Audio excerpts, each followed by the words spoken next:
ರೇಣುಕಾಸ್ವಾಮಿ ಕೊಲೆ ಪ್ರಕರಣದ A2 ಆರೋಪಿ ನಟ ದರ್ಶನ್ ಪ್ರಕರಣಕ್ಕೆ ಸಂಬಂಧಪಟ್ಟ ಹಾಗೆ ಅತಿ ದೊಡ್ಡ ಬ್ರೇಕಿಂಗ್ ಇದು. ದರ್ಶನ್ ಕೇಸ್ ಕೋರ್ಟ್ ರೂಮಲ್ಲಿ ಭಾರಿ ಹೈಡ್ರಾಮಾಗೆ ಸಾಕ್ಷಿಯಾಗಿದೆ. ದರ್ಶನ್ ಕೇಸ್ ಕೋರ್ಟ್ ರೂಮಲ್ಲಿ ಭಾರಿ ಹೈಡ್ರಾಮಾ, ನ್ಯಾಯಾಲಯದ ಅಂಗಳದಲ್ಲಿ ಹೈಡ್ರಾಮಾ. ಕೇಸ್ ವಾಪಸ್ ತಗೊಳ್ತೀನಿ ಅಂದ್ರು ದರ್ಶನ್ ಲಾಯರ್. ವಾದ ಪ್ರತಿವಾದದ ವೇಳೆ ಮಹತ್ವದ ಡೆವಲಪ್ಮೆಂಟ್ ಇದು.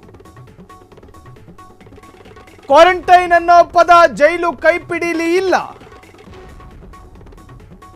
ಆ ಪದ ಇದ್ದರೆ ನಾನು ಈಗಲೇ ಕೇಸ್ ವಿತ್ಡ್ರಾ ಮಾಡ್ತೀನಿ. ಎಸ್ಪಿಪಿಗೆ ನಟ ದರ್ಶನ್ ಪರ ಲಾಯರ್ ಸುನೀಲ್ ಸವಾಲ್. ಇದಕ್ಕೆ ಕೌಂಟರ್ ಕೊಟ್ಟ spp Prasanna Kumar. Public prosecution ತಕ್ಷಣವೇ ಕ್ವಾರಂಟೈನ್ ಅನ್ನೋ ಪದ ತೋರಿಸಿದ ಎಸ್ಪಿಪಿ.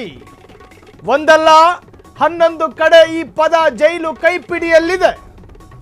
ಹಾಗಿದ್ರೆ ಈಗ ಅರ್ಜಿ ವಾಪಸ್ ತಗೊಳ್ಳಪ್ಪ ಎಂದ ಎಸ್ಪಿಪಿ. ಇದನ್ನಲ್ವಾ ಅನ್ನೋದು ಎನ್ಕೌಂಟರ್ ಅಂತ. ದರ್ಶನ್ ಪ್ರಕರಣ ಕೋರ್ಟ್ ರೂಮಲ್ಲಿ ಭಾರಿ ಹೈಡ್ರಾಮಾ. ನಿಮಗೆ ಗೊತ್ತಿರೋ ಹಾಗೆ ನಟ ದರ್ಶನ್ ಅವರಿಗೆ ಜೈಲಿನಲ್ಲಿ ಬಹಳಷ್ಟು ಹಿಂಸೆ ಆಗ್ತಾ ಇದೆ. ಯಮ ಬಾಧೆಗೆ ಒಳಪಟ್ಟಿದ್ದಾರೆ ನಟ ದರ್ಶನ್. ನೆಟ್ಟಿಗೆ ನೋಡ್ಕೊಳ್ತಾ ಇಲ್ಲ, ಮೂಲಭೂತ ಸೌಕರ್ಯ ಇಲ್ಲ, ಚಳಿಗೆ ತಕ್ಕನಾಗಿರೋ ಬ್ಲಾಂಕೆಟ್ ಇಲ್ಲ, ತಲೆಗಿಟ್ಕೊಳ್ಳಕ್ಕೆ ತಲೆದಿಂಬಿಲ್ಲ, ಸರಿಯಾದ ಸೌಕರ್ಯ ಇಲ್ಲ, ಓಡಾಡೋದಕ್ಕೂ ಅವಕಾಶ ಕೊಡಲ್ಲ. ಎಲ್ಲ ಸ್ವಾತಂತ್ರ್ಯಗಳನ್ನು ಕೂಡ ಹರಣ ಮಾಡಲಾಗಿದೆ. ದರ್ಶನ್ ರವರನ್ನು ಸಿಂಗಲ್ ಕ್ವಾರಂಟೈನ್ ಅಂದರೆ ಐಸೋಲೇಷನ್ ಅಂತ.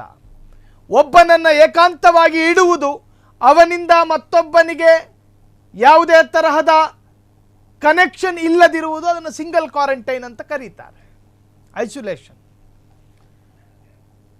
ದರ್ಶನ್ ಪರ ವಕೀಲರು ಪಬ್ಲಿಕ್ ಪ್ರಾಸಿಕ್ಯೂಷನ್ ಜೊತೆ ಸವಾಲು ಹಾಕ್ತಾರೆ. ಕ್ವಾರಂಟೈನ್ ಅನ್ನೋ ಪದ ಬಳಕೆ ಇದೆಯಾ? ಇದು ಕೋರ್ಟ್ ಆವರಣದಲ್ಲಿ ನಡೆದಿರುವ ಹೈಡ್ರಾಮಾ. ಇದು ಕೇಸ್ ವಾಪಸ್ ತಗೋತೀನಿ ಅಂದ್ರು ದರ್ಶನ್ ಲಾಯರ್. ವಾದ ಪ್ರತಿವಾದದ ವೇಳೆ ಮಹತ್ವದ ಡೆವಲಪ್ಮೆಂಟ್ ಇದು. ಕ್ವಾರಂಟೈನ್ ಅನ್ನೋ ಪದ ಜೈಲು ಕೈಪಿಡಿಲಿ ಇಲ್ಲ ಅಂತ ಹೇಳಿ ದರ್ಶನ್ ಪರ ವಾದ ಮಾಡ್ತಾರೆ ಲಾಯರು. ಆ ಪದ ಇದ್ರೆ ನಾನು ಈಗಲೇ ಕೇಸನ್ನು ಬೇಕಾದರೆ ವಿತ್ಡ್ರಾ ಮಾಡ್ಕೋತೀನಿ ಅಂತ ಹೇಳ್ತಾರೆ ದರ್ಶನ್ ಪರ ಲಾಯರು. ಎಸ್ಪಿಪಿಗೆ ನಟ ದರ್ಶನ್ ಪರ ಲಾಯರ್ ಸುನೀಲ್ ಬಹಿರಂಗ ಸವಾಲು ಹಾಕ್ತಾರೆ. ಇದಕ್ಕೆ ಕೌಂಟರ್ ಕೊಟ್ಟ ಎಸ್ಪಿಪಿ ಪ್ರಸನ್ನ ಕುಮಾರ್ ಏನು ಮಾಡ್ತಾರೆ, ತಕ್ಷಣವೇ ಕ್ವಾರಂಟೈನ್ ಅನ್ನೋ ಪದ ತೋರಿಸಿ ಹಾಕಿದ್ದ ಸವಾಲನ್ನು ಮಣ್ಣು ಮುಕ್ಕಿಸ್ತಾರೆ. ಒಂದಲ್ಲ 11 ಕಡೆ ಈ ಪದ ಜೈಲು ಕೈಪಿಡಿಯಲ್ಲಿದೆ. ಹಾಗಿದ್ರೆ ಈಗ ಅರ್ಜಿ ವಾಪಸ್ ತಗೊಳ್ಳಪ್ಪ ಎಂದ ಎಸ್ಪಿಪಿ. ನಟ ದರ್ಶನ್ ಮುಟ್ಟಿದೆಲ್ಲವೂ ಚಿನ್ನ ಆಗ್ತಾ ಇಲ್ಲ, ಮಣ್ಣಾಗ್ತಾ ಇದೆ.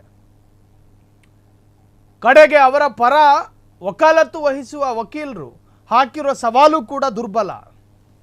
ಆ ಸವಾಲಿಗೂ ಕೂಡ ಅಷ್ಟರ ಮಟ್ಟಿಗೆ ವ್ಯಾಲ್ಯೂ ಸಿಕ್ಕಿಲ್ಲ ಎಸ್ಪಿಪಿಯ ಮುಂದೆ. ಎಸ್ಪಿಪಿಯ ರೀಕೌಂಟರಿಗೆ ದರ್ಶನ್ ಪರ ಲಾಯರ್ ಮಾತ್ರ ಮಂಕಾಗಿ ಹೋದರು. ಇದು ದರ್ಶನ್ಗೆ ಸಂಬಂಧಪಟ್ಟಂತ ಒಂದಷ್ಟು ಲೇಟೆಸ್ಟ್ ಅಪ್ಡೇಟ್ಸ್ಗಳು. ಕ್ಷಣ ಕ್ಷಣದ ಸುದ್ದಿಗಳಿಗಾಗಿ ಫ್ರೀಡಂ ಟಿವಿ ಸಬ್ಸ್ಕ್ರೈಬ್ ಮಾಡಿ, ಲೈಕ್ ಮಾಡಿ ಹಾಗೂ ಫಾಲೋ ಮಾಡಿ. ಹೊಸ ಸುದ್ದಿಗಳ ನೋಟಿಫಿಕೇಶನ್ಗಾಗಿ ಬೆಲ್ ಐಕಾನ್ ಮೇಲೆ ಕ್ಲಿಕ್ ಮಾಡಿ.